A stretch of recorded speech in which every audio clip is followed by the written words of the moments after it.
show starts in 3, 2, 1, go. Good morning, CaneSport. It's June 14th, 2021.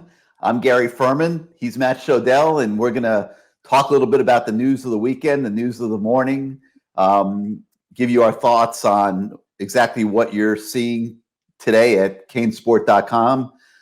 Matt, man, what a wild weekend this was at the U, huh? I mean, you got 5-star athletes on campus in football and basketball. We had Manny Diaz summer camp sessions going on, 7-on-7 tournaments going on. Some really wild stories from the visit weekend. Kids jumping in the ocean and things like that. And so it all adds up to just an amazing content day, really, for you guys on the website today at CaneSport.com. So let's talk a little bit about it. I wanted to start with the visit weekend, Matt, because it was so special.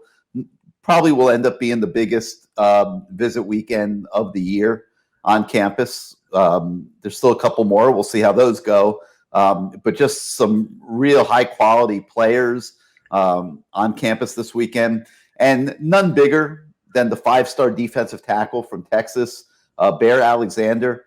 There was a lot of speculation going into that visit, Matt, that it was a celebrity deal, just free vacation to South Beach for the kid from Texas. We vetted that out quite a bit during the week. I spoke to his dad quite a bit and got to know him a little bit. And there's no doubt in my mind that this visit by the Bear was a legit visit for Miami. It was his idea to, because of the way that Jess Simpson has gone about recruiting him to visit Miami. He told his dad, I want to go down to Coral Gables. His dad got with Jess Simpson. They arranged the trip this week. The one thing that I learned today as part of our reporting of that story was that had Bear Alexander not decommitted from Georgia this week, it was not very likely that Miami was going to have him come on the visit. They wanted to know that if he was coming, that he was serious about the Hurricanes, and it did play out that way. Obviously, there's other schools that he's serious about too. Texas A&M, for starters, is going to be a player right until the end, and this is going to be a battle, no doubt about it. But this was a legit official visit where Bear Alexander was giving Miami a fair shake, and Matt, by all accounts, he seemed to have a great time. Yeah, and I mean, Miami does need kids to come on visits that are serious, because you don't have unlimited visits. There's a limit, and they're going to have over 30 official visitors in June. You want to make sure you have a lot of spots left for the fall if you need them. But yeah, I mean, this really wasn't a Miami visit for Bear Alexander. Talking to him afterwards, it really was a Jess Simpson visit. And, if Bear Alexander does wind up at Miami, it'll be only because of Jess Simpson. Bear didn't know a lot about Miami before the visit. He said the only reason he wanted to come was Jess Simpson. And he said as soon as Jess Simpson was hired, that Jess reached out to Bear. They developed a relationship. And then as soon as Bear decommitted, Jess reached out to him. You want to come on the visit? Let's get this set up for sure. Which is great. So, it'll come down to the end to how much Bear liked the school, because you already know he likes Jess Simpson, versus some of the other schools he's going to check out. So it'll be really interesting where this one lands. You mentioned Jess Simpson being the factor here, and I've been really impressed by the way that Coach Simpson's been recruiting since he got back. He seems like to be bringing an enormous amount of energy to the job right now. We always thought highly of him back when he was here under Mark Richt and before, but he looks to me like he's taking it to a whole new level right now, and he's getting Miami in the mix with everybody, and everybody that he's recruiting is strongly considering the Hurricanes. And I'll go to the Shamar Stewart topic as a segue from that right now. I'll jump a little bit ahead. He was not an official visitor this weekend, but he did show up on campus yet again on Sunday. And this is, I think, the third or fourth time in like the last week and a half that he's shown up in Coral Gables. And this is, again, one of the top defensive ends in the country. Yeah, he's a local kid. You hope that gives Miami an edge. But Miami has not done well in these situations in past years. And just getting Shamar Stewart to come to campus every single week is a huge accomplishment. And, I think it's a tribute to Coach Simpson again. And obviously other members of the staff that are helping recruit Shamar. But Miami is clearly in the picture there too. And, we're not going to sit here and make predictions that they're going to win that battle. This is going to be a big week in that regard, Matt. His school team is going on a trip of the Southeast. That means they're going to Florida State, Florida. They're going to Georgia. They're going to Alabama. I think they're going to Clemson. They're hitting all these top schools in the Southeast. And Miami's going to have to weather that storm with Shamar Stewart. But just the fact that he keeps coming back to campus is a tribute to the job they're doing with him, and that starts with Jess Simpson. So A+ all the way across the board, in my opinion, for the way that Jess is recruiting. I did get some information last night about Shamar. So, I mean, yeah, look, I'm not going to say Jess Simpson's not doing a great job. He is, and it certainly helps that they've had, put 3 defensive linemen in the draft this past cycle, and he has the experience in the NFL. But with Shamar, I was talking with his coach last night, and I said, why, what's the reason for Shamar coming on campus so frequently? And yesterday, the reason he was on campus was to support the 7-on-7 team. They had just gotten back from Notre Dame on the Friday, and he had another event on Saturday, and he wanted to come out and support his teammates, which is great. And then I said to the coach, well, is it Miami coaches? Is he really forming that bond? And is Miami making that move? And his coach said, look, Miami's doing a great job recruiting him, but the reason why Shamar keeps going back to campus isn't because of the coaches. He's become really good friends with James Williams and Jake Garcia. And he just keeps coming back to hang out with them and seeing them and, whatever, which is great. I mean, there's nothing wrong with the players recruiting a recruit as much as the coaches. So I actually see that as more of a positive than, he's not coming to see the coaches. I mean, I think it's great that he's already feels like he's buddies with the players on the team, because you're not going to get that at these other programs he's looking at. So, I mean, that could make a big difference, because, everything we've heard on Shamar is, Miami's not going to be at the top of his list at the end of the day. But this is now a wild card that might push Miami over the top if he feels like 2 of his best friends are already on the team. All right, let's talk about another official visitor this weekend. And I just love this story from the time I first heard it yesterday morning.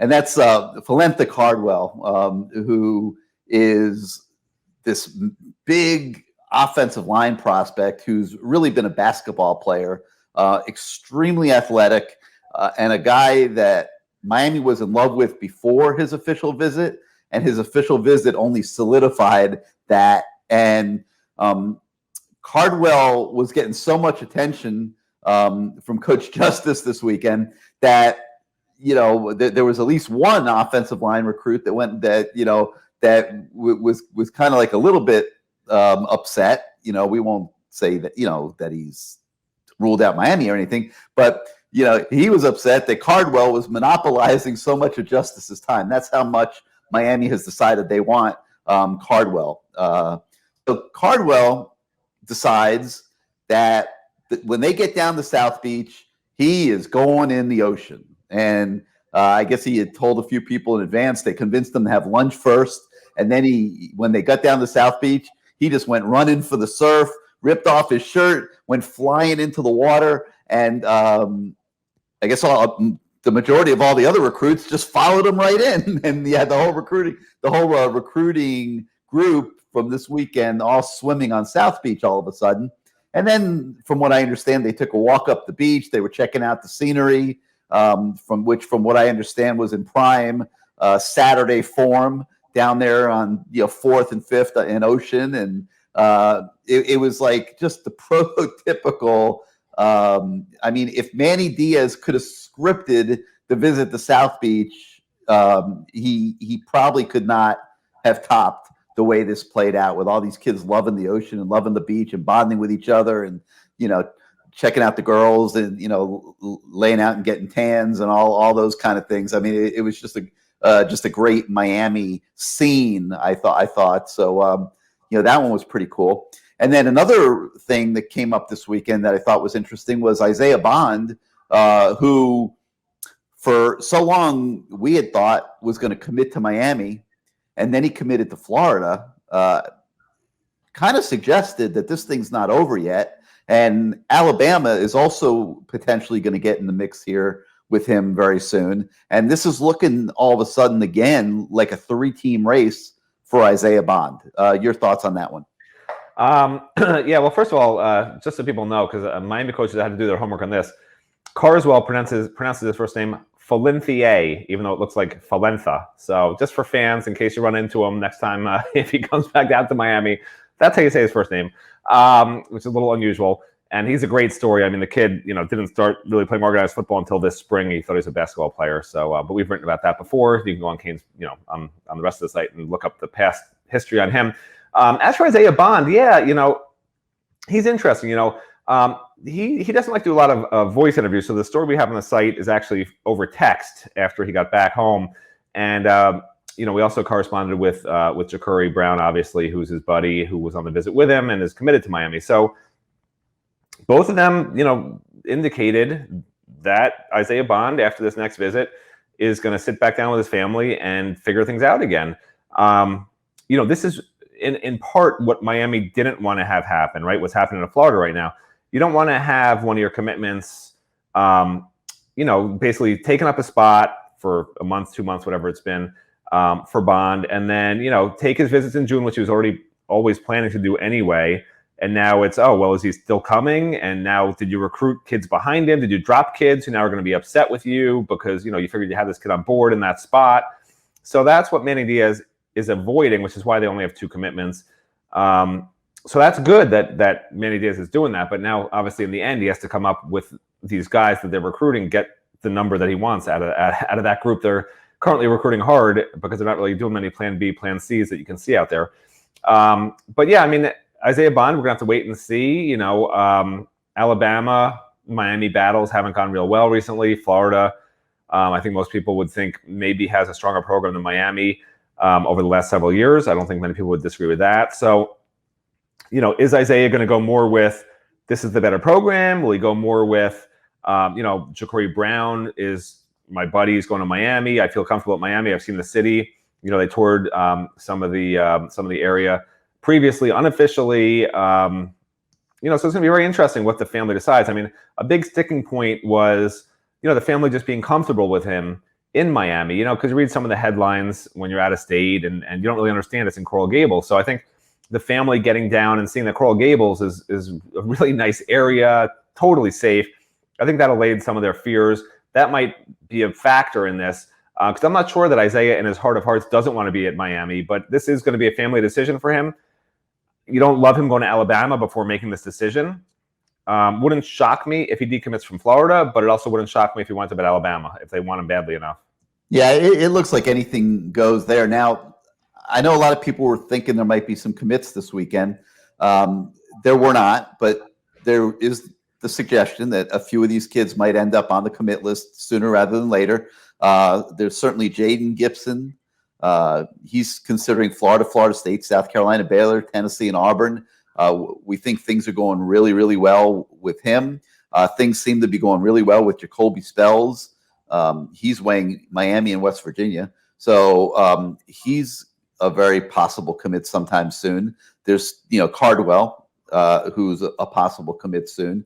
And then there's the guy that I kind of felt the most sorry for this weekend, and that was Tennessee wide receiver prospect Isaiah Horton. I mean, the poor guy goes out on South Beach Saturday night with Michael Redding and has a 4 a.m. wake-up call, gets in at 2, has a 4 a.m. wake-up call to go to the airport and catch his flight home. So, goes out, parties it up on South Beach with Redding, catches 2 hours of shut-eye, and then has to go to the airport and catch a flight. So I felt a little sorry for him, but things are looking pretty up there as well. So this could end up being a very successful recruiting weekend for Miami. It's just you're not seeing the immediate results right now in the form of commitments, but we're on commitment watch with all those guys I mentioned, and commits could come at any time on all of them.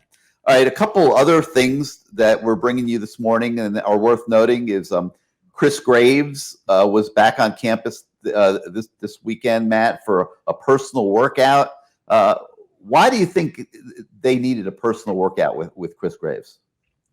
They needed a personal workout. I don't think they needed it at all. But the more you get your hands on a kid, the more you're comfortable with taking him in the class. I would hope that Miami would do a personal workout for every single commitment they take. I mean, what's the harm from Miami's standpoint, right? You're not saying to the kid, oh, we're not going to take you. You're saying, hey, you're coming anyway, which he was, to watch his teammates in 7-on-7. You're coming anyway. Listen, spend some time with us. We'll put you through some NFL drills. You can sort of see what the NFL drills are all like, blah, blah, blah. You sell it like that. But Miami coaches aren't doing it so the kid can see what an NFL drills are like. They can see, oh, we're not making a mistake by taking this kid. Because they've had, and we're going to break it down in the Inside the U series we run every summer. We'll break it down, but you already know from last year's summer articles that there's so many misses in recruiting. 4-star guys that are just total whiffs, and 3-star guys and whatever else.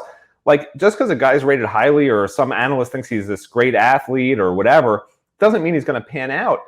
But when you're an experienced college coach and you get that kid, you could see his fluidity. You could see, hey, do this, do that, how he responds to instruction. Is he rolling his eyes when you tell him to do something that he doesn't want to do? Does he get tired after an hour of running these drills?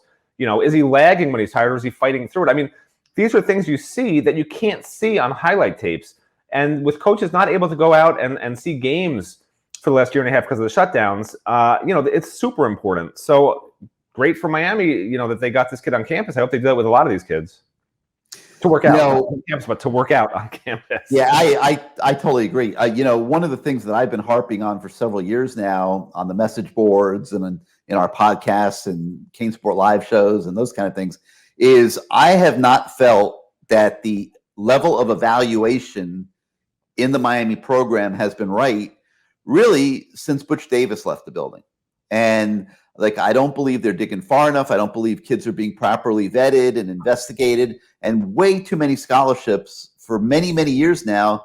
And, that will remain evident when we do our State of the U series, I'm sure. Way too many scholarships and all these recruiting classes are being wasted. And Miami essentially has been putting itself on probation year after year after year because of the rate of hits that all these recruiting classes have been taking. So the fact that they are spending more one-on-one time with recruits, that they are working out every recruit individually now and really putting them under a fine microscope before they are committing to accepting commitments, to me is absolute forward progress. And it's part of what I see as Manny Diaz in year 3 taking some forward steps to give himself a chance to be successful in this job. Some of these things are, it's unfortunate that they're taken to year 3, but that's a reality now that's not going to change, and that is what it is. But Manny is improving the staff, he's improving the way they're recruiting, he's improving the evaluation that the coaches are doing in recruiting and getting more of these kids on campus for personal workouts. And, now if they can make, better decisions and improve the stability of these recruiting classes, then the product on the field has to, I think, take a step forward. And so I think as fans, everybody out there watching, that these are all things that you guys can be encouraged about. And I know, it remains a very antsy fan base. I know, we've got, what they call on our message boards, the pumpers and the doomers, and nobody really knows what to think about Miami football these days. They're tired of being let down. They're tired of building up expectations year after year after year that don't get met. But, it can't all happen at one time. And we are seeing some forward steps in the advancement of the program. And hopefully that correlates to a good season beginning in September. Okay, a couple other stories this morning. You've got some follow-ups with official visitors, Justin Medlock and Leighton Nelson, that are kind of interesting. And, we'll be starting to look ahead to the Rivals 5-Star Challenge later this week in Atlanta. That's kind of taking shape. We do expect, some Miami recruits there, and we'll be bringing you those reports from Atlanta. So it'll be another busy week. We'll have more official visits later in the week. I'm sure we'll have unofficial visits coming and going here in the ensuing days. So a lot to keep you up to speed with at CaneSport.com today and this week. So that's going to wrap it up for today, I think. Enjoy all the content on the site. If you didn't get a chance to read the articles on all the official visits, make sure you do. There's some really neat stories in there. And until next time, we'll say good morning and goodbye, everybody.